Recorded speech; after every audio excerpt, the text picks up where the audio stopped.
السلام عليكم متتبعاتي العزيزات، كيف حالكم؟ لاباس عليكم بخير؟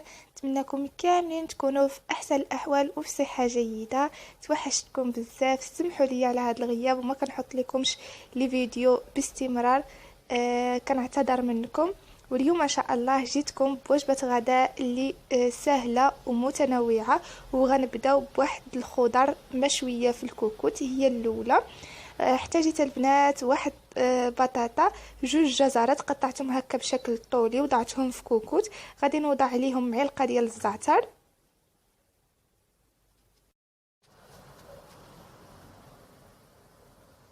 والقليل من الكمون، تقريبا البنات هكا نص معلقه، وشويه ديال الابزار والملح. التوابل البنات غديروا التوابل اللي كتفضلوا واللي كتحبوا، وجوج فصيصات الثومه خليوهم بالقشره ديالهم البنات، غير هكا بحال قردوهم في النص. وغادي نضيفوا القليل من المعدنوس، غير واحد جوج عريشات البنات. وغادي نوضع دابا الزيت. انا عملت البلديه، ممكن تعوضوها بالزيت الروميه. وغادي نخلطوا هاد المكونات جيدا باش الخضر ديالنا يتلبس بالزيت. وغادي نغلق على الكوكوت ونعمل الصفاره. قلت لكم البنات بالنسبه للتوابل غتعملوا التوابل اللي بغيتو واللي كتحبوا. وصافي دابا غادي نعملها على نار مهيله، وغادي ندوزو نحضروا واحد الطاجين. طاجين ان شاء الله غادي نحتاج فيه السمك، طونه. ممكن تعوضوها بقطع البنات من اللحم او لا قطع من الكبده او لا اي حاجه عندكم. انا اليوم متوفر عندي سمك الطن وهو اللي غادي ندير، وهذه الوقيته ديالو ومتواجد دابا حاليا بكثره. غادي نقطعو هكا مربعات صغيورين.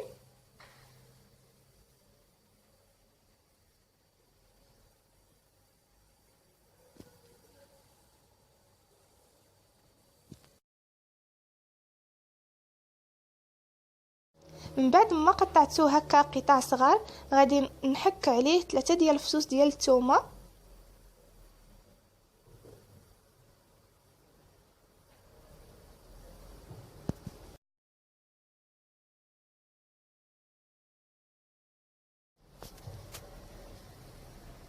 وغادي نحك عليه ايضا واحد البصله صغيره. بحال البنات اذا درتو الكبده غادي تقطعوها مربعات مربعات. بعد ما حكيت البصله والثومه غادي نوضع الزعتر اللي ضروري البنات مع الطونه. غادي نوضع ايضا معلقه صغيره ديال الكمون،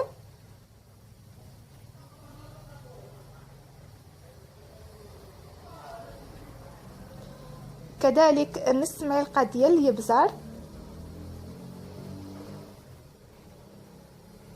ومعلقه صغيره ديال التحميره، بابريكا اولا الفلفل الاحمر. وغادي نخلط هاد المكونات جيدا. وغادي نوضع الملحه كنت نسيتها. وغادي نخلط هاد المكونات جيدا مع بعض بالقليل من الزيت. الزيت حاليا غادي ندير غير شي شويه، من بعد عاد غادي نضيف باقي الزيت باش نكملوا الطياب ديال هاد الطونه. غادي نخلطهم جيدا مع بعض. وكنت البنات نسيت القزبر معدنوس، دابا عاد كنضيفو. ديروا البنات شويه القزبر شويه المعدنوس وخلطوا جيدا. صافي بنات ملي غنخلط غنخليهم على الاقل واحد 4 ساعه داك الطونه تشرب ليا داك التتبيله.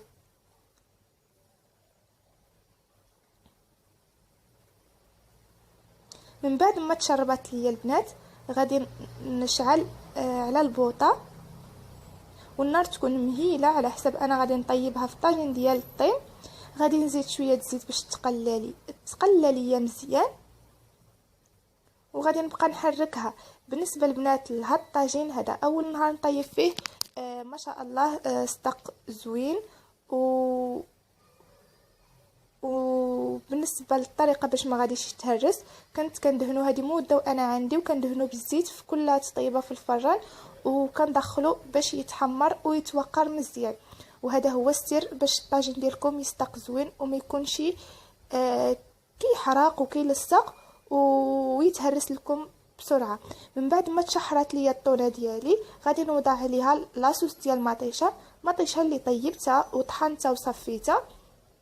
الاخوات اللي متبعني كيعرفوا الصلصه ديالي، كنعمل فيها شويه د البربه باش كتجيني حامضه. ماشي مشكل واخا ما تعملوهاش، ماشي مشكل. الاهم في هاد الطاجين ديال الطونه تكون هكا مطيشه طيبتوها وطحنتو وصفيتوها، لان كتجي بنينه وزوينه احسن من مطيشه مقطعه قطع او لا تكون محكوكه ما كتجيش زوينه. دابا من بعد ما عقدت الصلصه ديالي والطونه ديالي طابت، كطيب البنات بكل سهوله. غادي نوضع البيض. هاد الطاجين البنات ديال الطون ما خليت باش جربته، وبصراحه ما كيجيش زعما زوين، ولكن بهاد الطريقه اللي حضرته معكم اليوم احسن طريقه والذ طريقه كيجي بها. الخضيره ديالي البنات طابت، طفيت عليها، والطاجين زينته هنايا بالمعدنوس. وغادي نعمل واحد عصير اللي كيجي خفيف وزوين بالحامض. بالنسبه للحامض، قطع الحامض يكونوا ضروري مثلجين البنات. وضعتهم على كميه من الماء، وغادي نوضع كميه من السكر كيبقى حسب الذوق والرغبه ديال كل عائله ولا كل شخص. غادي نطحنهم جيدا بالميكسور، ممكن تطحنوا بمولينكس. غير اذا طحنتوا بمولينكس حاولوا تزيدوا تقطعوا البنات القطع ديال الحامض يكونوا صغيورين. وغادي نصفيوهم من الجلوفه، ضروري تصفى. والخضر غادي نقدمها في الطبيصلات، وغادي نزينهم هكا بمعدنوس وعصير حامض. كيبقى اختياري، انا ما عملتش الحامض.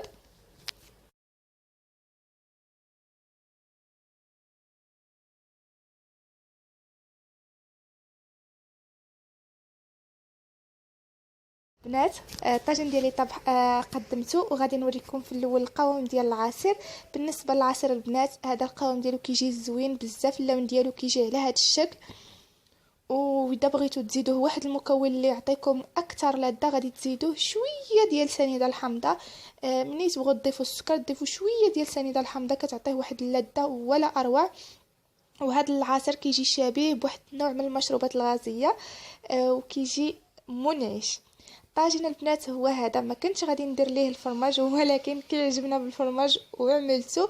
بالنسبه لكم كيبقى اختياري. باذنجان شويتها ولا قليتها في الاله البانيني. ان شاء الله غادي نتقاسم معكم الاستعمالات ديال اله البانيني. الطاجين ديالي غادي نقربكم منه اكثر تشوفوا الطونه كيفاش كتجي.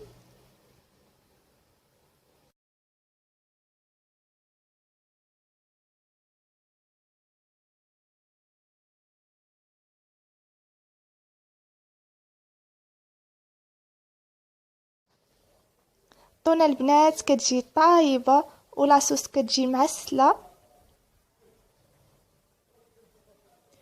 هاد الطاجين البنات كيجي اكثر من رائع.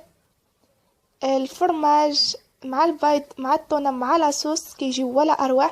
بالنسبه للمطيشه ملي تضيفوها بلا ما تزيدوا التوابل، حيت كنكونوا متبلين الطونه، يعني ما يحتاجوش تزيدوا التوابل. وفي الاخر ان شاء الله غادي نوريكم كذلك البيض كيفاش كيجي من الداخل. بالنسبه للبيض البنات ما كنخلطوهش، كنضربو غير ملي كنحط البيضه كنضربها غير واحد ضريبه خفيفه باش من داخل كتبقى هكاك البيضه. تقريبا كيجي المذاق ديال البيض مسلوق. ممكن تخليو مطيشه خفيفه، ممكن هكا تخليوها حتى تعسل. وكيكون هذا هو الشكل الطاجين. دابا غادي الخضره البنات كتجي طايبه زوينه، ما تشبعوش منها. فقط يعني نقصوا ليها النار تكون مهيله، وكتستغرق هكاك واحد 30 دقيقه حتى ل 40 دقيقه، والنار يعني تكون مهيله بزاف بزاف باش ما تحرق لكمش. كانت البنات هذه هي الغديوه اللي تقاسمت معكم. ممكن تزيدوا ترافقوا الغديوه ديالكم باش ما حبيتوا. انا فقط رافقتها مع الدنجل وهاد الخضيره والعصير. اللهم اديمها نعمه واحفظها من الزوال. كنتمنىكم كاملين تكونوا شفتوا هذا الفيديو وانتم بصحه جيده. كنبلغ لكم سلامي فين ما كنتوا ومنين ما كنتوا، وتحيه كبيره لكم. نتلاقاو ان شاء الله في فيديو جديد. دمتم في رعايه الله وحفظه. مع السلامه والى اللقاء في فيديو اخر ان شاء الله.